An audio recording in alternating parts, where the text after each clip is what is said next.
Nah, kalau yang nantang-nantang suruh bawa kitab yang ada pada zaman itu, pertanyaannya, kamu itu orang pintar apa orang bodoh?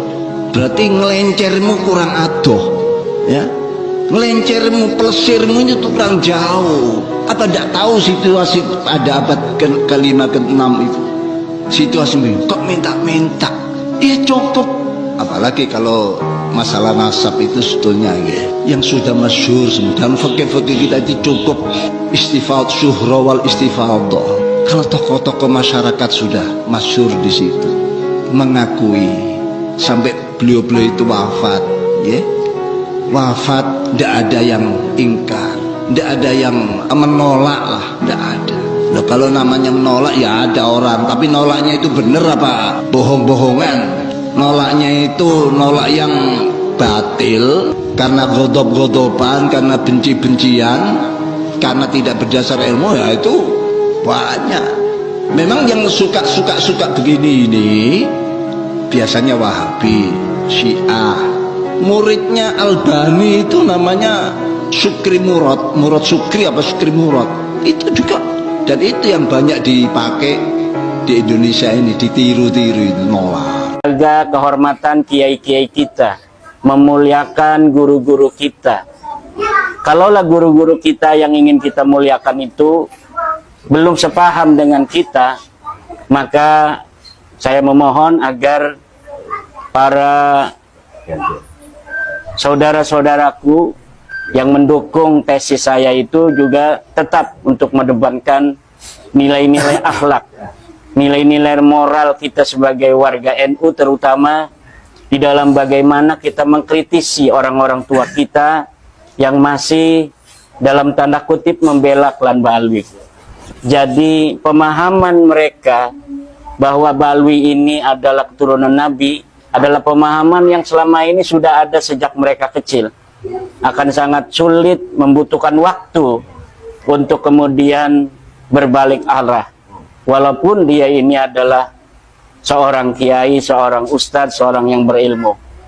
Berbahagialah saudara-saudaraku yang ketika diberikan sebuah pengetahuan, sebuah kesimpulan ilmiah, dengan cepat mampu untuk memikirkannya, dengan cepat memahaminya, kemudian berkesimpulan yang sama bahwa Ba'alawi ini bukan turun Nabi. Nah, bagi orang-orang tua kita itu, yang umurnya tentu lebih tua daripada kita, kesadaran di dalam diri mereka, informasi yang ada lebih melekat daripada kita yang muda-muda ini. Maka mungkin bagi orang-orang tua kita memerlukan waktu. Maka ada yang bertanya juga tentang bagaimana reaksi atau respon saya terhadap pernyataan guru kita yang mulia Kiai Haji Miftahul Akhyar tentang proposisinya beberapa waktu yang lalu. Maka saya katakan sesuai dengan Al-Quran, karena beliau adalah orang tua kita. Al-Quran mengatakan kepada orang tua kita harus mengedepankan wasahibhuma fid dunya ma'rufa. Hendaklah kita bergaul, hendaklah kita berakhlak dengan orang tua kita itu dengan akhlak yang ma'ruf, dengan akhlak yang baik, dengan akhlak yang menunjukkan bahwa kita betul-betul sebagai anak-anak beliau.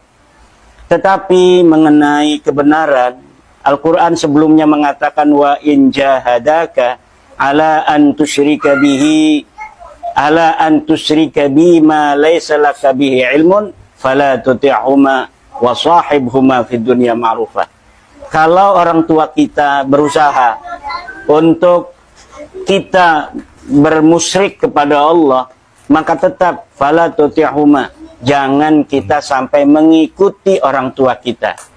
Ma laysa laka bihi ilmun, sesuatu yang kita tidak ada ilmu tentangnya. Yang kita ada ilmu adalah sesuai penelitian nasab, sesuai penelitian sejarah, bahwa Ba'alawi ini bukanlah keturunan Nabi. Sesuai dengan hasil tes DNA, Ba'alawi ini bukan turunan Bani Hashim. Ba'alawi ini bukan keturunan Nabi Muhammad. Bahkan Ba'alawi ini bukan keturunan bangsa Arab. Itu yang ada ilmunya. Sedangkan kalau mengenai bahwa Ba'alwi ini adalah keturunan Nabi, itu termasuk ma laisa laka bihi ilmun, sesuatu yang tidak ada ilmu di sana. Karena dari abad ke-4, ke-5, 6, 7, 8, 9 sama sekali tidak ada ulama nasab yang menyatakan Ubaid ini anaknya Ahmad bin Isa, Ubaid ini turunan Nabi, itu tidak ada. Yang ada itu adalah baru dari abad 9 ketika mereka mengaku sebagai turun Nabi. Kemudian ulama-ulama selanjutnya di abad 10, 11, 12, 13, 14 sampai hari ini mencatat, mengutip dari pengakuan mereka itu saja dengan husnudzon. Oleh karena itu, mari kita menjaga akhlak, ya. Saya sebagai seorang Nahdiyin dan seorang yang meneliti nasab ini tidaklah merasa nyaman apabila orang tua saya Kiai Miftahul Akhyar hanya karena beliau berbeda dengan saya, kemudian pendukung-pendukung daripada kajian saya itu sampai tidak berakhlak pada beliau. Itu sangat saya sayangkan, dan mari kita kedepankan akhlak dan bersabar di dalam perjuangan ini. Perjuangan ini tidaklah akan bisa untuk diselesaikan dalam waktu yang singkat. Rasulullah Muhammad sallallahu alaihi wasallam menyebarkan agama Islam di masa hidup beliau 23 tahun. Kemudian setelah 1400 tahun sampai saat ini kurang lebih, itu pun di dunia ini masih banyak orang yang tidak percaya bahwa Allah itu sebagai Tuhan, bahwa Nabi Muhammad adalah nabinya Allah. Oleh karena itu, kesabaran di dalam kita bagaimana memberi pencerahan terhadap umat Islam Indonesia, saudara-saudara kita semua yang kita cintai itu, termasuk di dalamnya guru-guru kita, ulama-ulama kita yang belum sepakat, belum sependapat dengan kita, maka kita harus mengedepankan nilai-nilai musahabah yang ma'rufah. Jangan sampai kita meninggalkan akhlak sebagai seorang muslim, apalagi warga NU meninggalkan akhlak sebagai seorang nahdiyin. Demikian, wallahu huwal muwaffiqu ila aqwamit thariq. Wassalamualaikum warahmatullahi wabarakatuh. Waalaikumsalam warahmatullahi wabarakatuh.